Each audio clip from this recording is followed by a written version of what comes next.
नमस्कार दोस्तों, आज हम बात करेंगे इस वक्त सोशल मीडिया और इंडिया में क्या चल रहा है। देखेंगे कैसे टीम इंडिया और पाकिस्तान में मैच जो होने वाली है चैंपियंस ट्रॉफी की, वो भारत हार जाएगी। किसने कहा। देखेंगे कि कैसे कुंभ में फिर से 16 लोगों की मौत हुई और इन सब मौतों का जिम्मेदार कौन है। कुंभ से कुछ जुड़ी खबरें भी आपको बताएंगे कि आखिर पकड़ा गया वो कुंभ में महिला और बच्चों को गलत वीडियो बनाने वाला प्रचार मंत्री और यूपी के मुख्यमंत्री के बारे में भी हम कुछ बताएंगे। कैसे हमारा प्यारा देश हिंदुस्तान में इस्लामोफोबिया बढ़ते जा रहा है, इस्लाम के खिलाफ घृणा फैलते जा रहा है। तो चलिए शुरू करते हैं।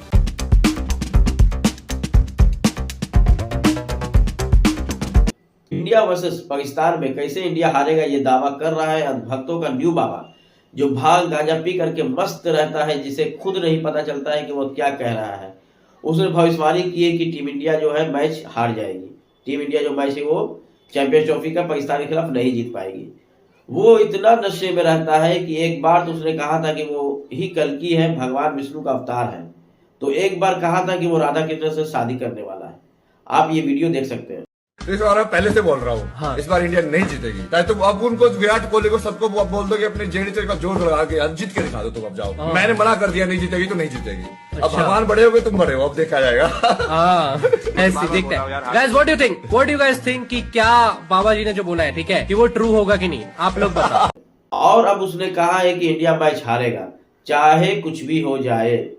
ये वीडियो भी आप देखिए। हालांकि क्रिकेट जो है हवन या भविष्यवाणी का खेल नहीं है। आगे ऐसा होता तो इंडिया कितना सारा वर्ल्ड कप जीत चुका होता, क्योंकि हर वर्ल्ड कप में इंडिया के लिए हवन होता है। पर क्रिकेट जो है एक स्किल्स का गेम है, जो अच्छा खेलेगा वो जीतेगा।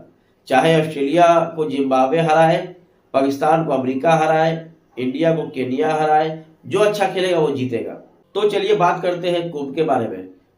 कल कुंभ से फिर 16 लोगों की मौत हो गई है। बात ऐसा है कि महाकुंभ से जुड़े 3 हादसों में 16 लोगों की मौत हो गई है। महाकुंभ से लौट रही एक कार बिहार के भोजपुर में ट्रक से टकरा गई।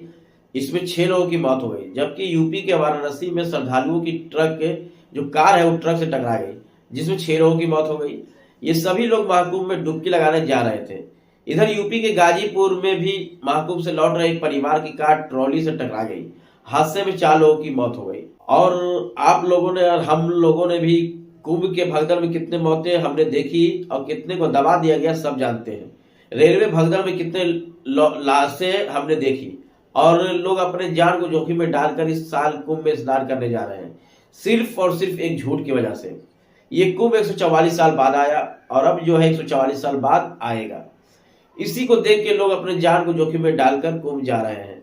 और ये 144 साल वाला बात झूठ है, ये मैं नहीं कह रहा हूं, ये बल्कि शंकराचार्य जी कह रहे हैं। आप इस वीडियो में देखें और इसके बारे में डिटेल में जानना है तो यूट्यूब पर सर्च करें डॉक्टर लक्ष्मण यादव और 144 ईयर्स ऑफ महाकुंभ। 144 वर्ष के बाद महाकुंभ का यह मुहूर्त तो आ रहा है। और झूठा प्रचार 144 साल की तो बात ही झूठी है। तो झूठा प्रचार करके लोगों को आपने आकर्षित कर दिया और आपके पास व्यवस्था थी नहीं। ये बताइए कि जब आपके पास भोजन नहीं है खिलाने के लिए तो आप लोगों को आमंत्रित क्यों कर रहे हैं? अब लोग आ जाएंगे, उसके बाद खाएंगे क्या? और यहाँ तक कि लोग मर गए तो उस मृत्यु को छिपाने का भी काम आपके द्वारा किया गया।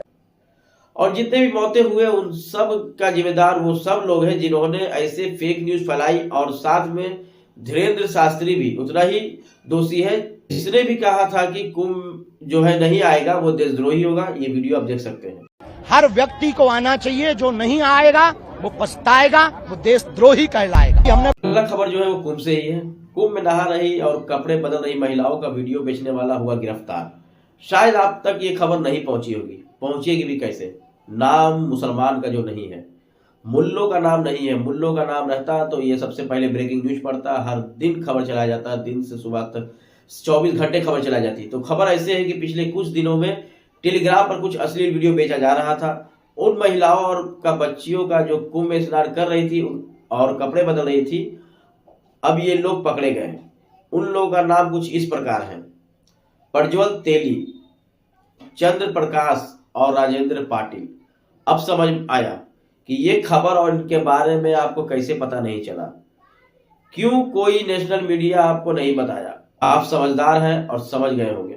जहां एक तरफ हिंदुस्तान का ही एक राज्य है तमिलनाडु, वहां एक मस्जिद के उद्घाटन करने के लिए हिंदू, मुस्लिम, ईसाई एक साथ आए और साथ में तोहफे भी लाए। मस्जिद के उद्घाटन में हिंदू, मुस्लिम और ईसाई एक साथ आकर मस्जिद का उद्घाटन किया और भाईचारा का पैगाम दिया। हम एक हैं। ऐसा कैसे हुआ? ऐसा इसलिए हुआ क्योंकि वहां ना बीजेपी है, ना ही मोदी योगी का घिनौना सोच। वही योगी जो भाषा के आधार पर धर्म को जोड़ता है। उनका कहना है कि उर्दू जो पढ़ता है वो कठमुल्ला होता है। देखिए, इनके भाषा में ही मुस्लिम से इतना नफरत साफ साफ दिख जाएगा। शायद वो मंदिर से आकर कुछ पढ़ लेते हैं, बाद में पॉलिटिक्स में आते हैं तो समझ आता है कि उन्हें भाषा रीजन का होता है, ना कि रिलीजन का होता है। उन्हें उर्दू से इतनी नफरत है, शायद इसलिए है क्योंकि उन्हें लगता है कि उर्दू जो है मुसलमानों का भाषा है। पर शायद वो पढ़ लेते कि उर्दू मुसलमानों का नहीं बल्कि नॉर्थ इंडिया की जुबान है। साउथ में रह रहे जो मुसलमान हैं वो उर्दू में बात नहीं करते हैं, उर्दू में नहीं लिखते हैं। और 57 मुस्लिम देश है और उर्दू सिर्फ जो है इंडिया और पाकिस्तान को छोड़कर किसी देश में नहीं बोली जाती है, ना लिखी जाती है।